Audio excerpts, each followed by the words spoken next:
안녕하세요. 원불교 대장간입니다. 오늘은 일원상의 신앙에 대해 이야기를 나눠보려 합니다. 정전 일원상의 신앙에는 일원상의 진리를 믿는 것이 일원상의 신앙이라고 합니다.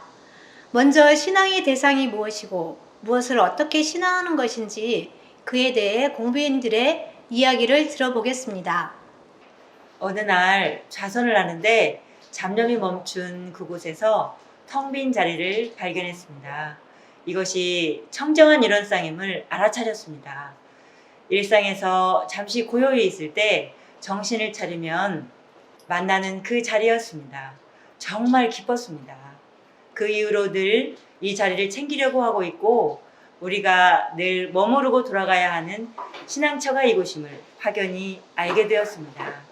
보통 신앙이라고 하면 절대자를 믿고 그에게 전부 의지하는 것을 말합니다.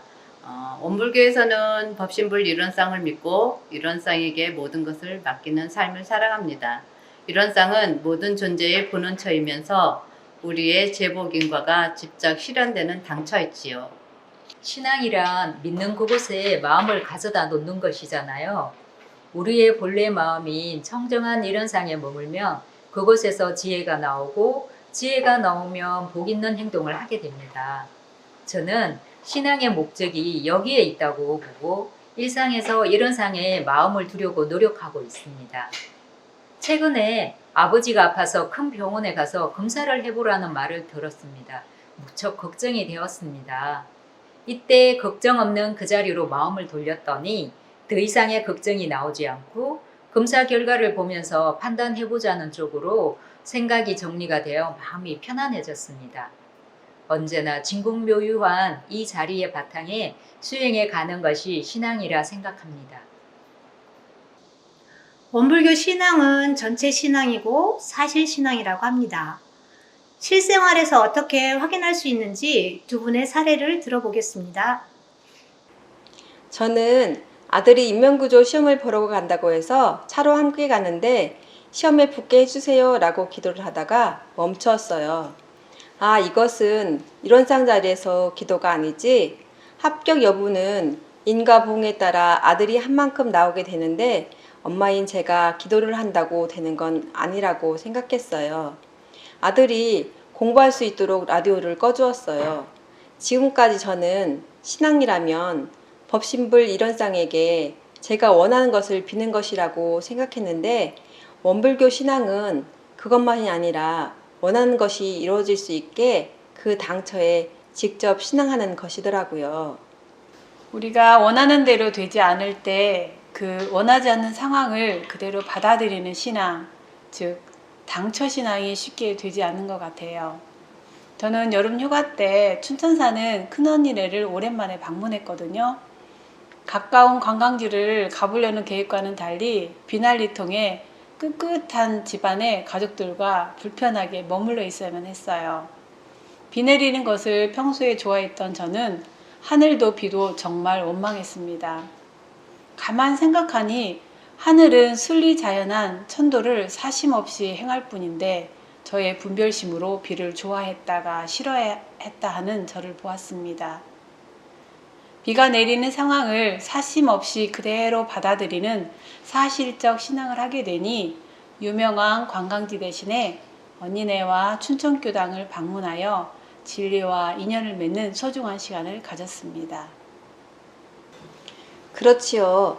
사람들은 모든 것을 법신불 사님께 맡기면 된다고 해요.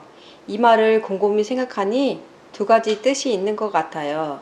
하나는 내 맘대로 하지 말고 분별 주착이 없이 청정하고 공정한 일원상에 기의하라는 것이고 또 하나는 천지 만물 허공무게가 다 부처임을 알아서 숭배의 마음을 놓지 말라는 것 같아요. 그런데 일상에서 일원상 자리를 챙기는 것도 모든 사람과 사물을 부처로 보는 것도 쉽지 않더라고요. 저도 그것이 어려워서 왜 그럴까 하고 저를 유심히 살펴보니 이유가 좀 찾아지더라고요. 청정한 일원상 자리로 돌아가야 함을 지금까지 잘 몰랐다가 지금 하려고 하니 습관이 되지 않아서 돌아가지 못하는 것 같아요. 그리고 불생불멸과 인과보응되는 이치를 아직 선명히 알지 못하니까 행동으로까지 옮겨지지 않은 것 같아요. 처처불상이 되지 않은 것도 사은의 은혜 받은 내역과 배은의 결과를 모르기 때문인 것 같아요. 천지, 부모, 동포, 법률이 없어서는 살 수 없는 것임을 세세히 안다면 현실에서 함부로 대하는 일이 줄어들 거라 생각을 해요. 앞으로 어떻게 이론상 신앙생활을 해 나갈 것인지 말씀해 주시죠. 얼마 전 기독교인으로부터 신앙에 대한 이야기를 들었습니다. 그분의 따님이 첫째 아이를 임신했는데 검사에서 다운 증후군이라고 얘기를 들었답니다. 애기 아빠한테 그 얘기를 했더니 애기 아빠가 하나님 나라에서는 장애인이고 비장애인이고 잘난 사람이고 못난 사람이라는 것이 없는데 우리 인간들이 그런 판단을 하는 것은 하나님의 뜻에 맞지 않다고 했다고 합니다. 이 이야기를 들으면서 우리의 이론상의 진리하고 다르지 않음을 알게 되었습니다. 이론상은 분별이 없고 어느 명상이 동공한 자리인데 우리는 일상에서 이 자리로 돌아오는 행동을 잘 하지 않음을 알게 되었습니다. 이론상을 잘 신앙한다는 것은 사람들을 볼 때 텅 빈 이론상으로 보고 생각이 일어나면 생각이 일어나기 이전 자리로 돌리고 감정이 올라오면 감정이 일어나기 이전 자리로 돌아가야 합니다. 또 이미 모두 나타나 버렸다고 하면 그 사람이 하는 행동이나 모습 그대로를 이론상으로 보고 행동이 나와진 것을 그대로 인정하고 감정이 나오면 그것을 수용해야 합니다. 이론상의 진리 그대로를 믿고 실천해 가려고 합니다. 연부를 할 때는 고유한 이론상이 선명히 드러나고 일상에서도 그 자리를 찾으면 드러납니다. 그런데 좀 센 경계가 오면 그 자리는 어디로 갔는지 없고 내가 이론상 신앙인임을 잊어버립니다.